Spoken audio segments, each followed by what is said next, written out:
Hey students, Mr. Pablo. Um, so this week we're starting our unit on buyers and sellers. And I added in, producers and workers, and I used the word picker mostly because I was really thinking about the people right now who are out in the fields picking all the fruits and vegetables that come to our table that somehow get into our homes. And I hope you're thinking about them too, because those people are out still working and having to do that in probably kind of dangerous conditions, definitely kind of dangerous conditions. And they're still doing that in order to get food on our tables. So that when we go to the store or go to the market, that those fruits and vegetables are there. And I went outside and it was really easy. I picked a loquat off my own tree and I brought it in.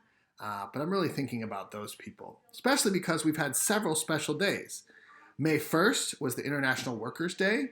And so that was important to think about people who are the workers, who really work hard to get a lot of the things that we have in our homes to us. And then today is Cinco de Mayo, which sometimes is thought of as a Mexican holiday.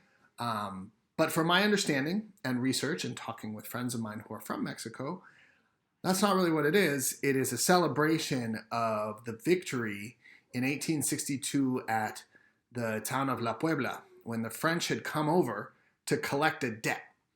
At that time, the Mexican government had to borrow money because they didn't have enough money to buy all the things that they wanted, is my kind of short interpretation. And so the French army came over and tried to conquer and take over that part of Mexico. They used the debt to be like, no, we're going to come over and we're going to say, we want your money and we want your land. Which is another part of this whole buyer and seller and producer piece. They needed money, so they borrowed money to buy things. And then when they weren't able to pay it back, they got into this kind of war, which is unfortunate. Anyway, it's also Cinco de Mayo. And so thinking about how money has played its role in history and how people who are buyers and sellers and producers and workers, how they all come together. And hopefully we get into a few of those things as we're talking about buyers and sellers this week. So let's read a little bit about markets and farmers markets and how they are connected with the buyers and sellers. Let's learn a few vocabulary words, and I'll try and give a few examples for you of buyers and sellers. Buyer, a person who makes a purchase. Sienna is a buyer. She is buying loquats. Seller, a person who sells something. Mr. Pablo is a seller. He is selling loquats. Market. Shoppers stroll between stands of fruits and vegetables. A farmer weighs a bag of potatoes. A woman looks for a tomato. A man buys a box of fat, red strawberries. These people are at a farmer's market.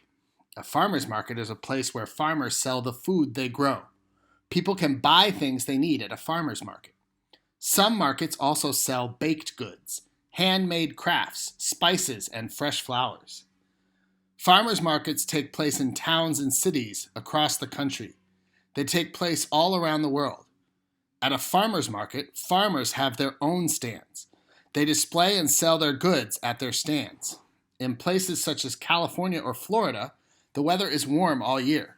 Some farmers markets are open year-round. In places where winters are cold, many markets close during the winter months. Others move outdoors. Today, people can buy just about any food they want. Special cooled trucks carry food from one state to another. People get the freshest fruits and vegetables from nearby farms. At a farmer's market, what is fresh depends on the climate. It depends on the season, too.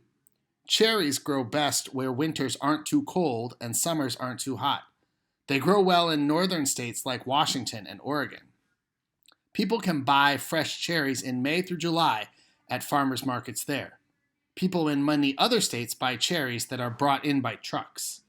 Some foods grow best in warm climates. Some grow best in mild climates. Today, it doesn't matter where people live. People can still get the foods they want, but they can get the freshest food at a farmer's market.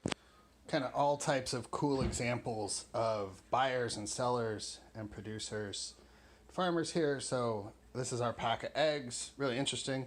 There were 3 rows, and 1, 2, 3, 4, 5, 6, 6 in each row.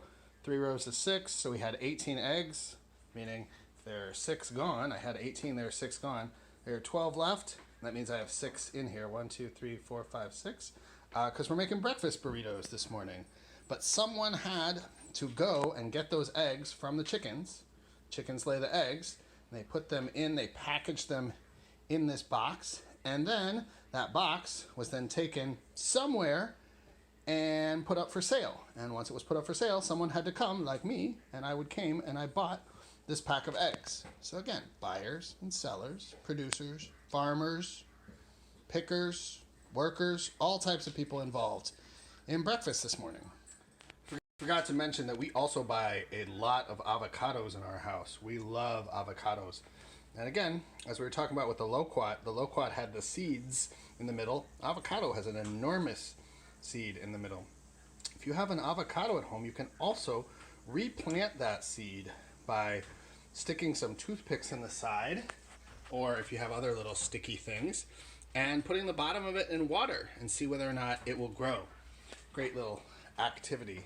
But anyway, we're gonna put some avocado in our breakfast burritos, but someone had to go out, pick these avocados, package them, put it all together, and take them to the store to be sold.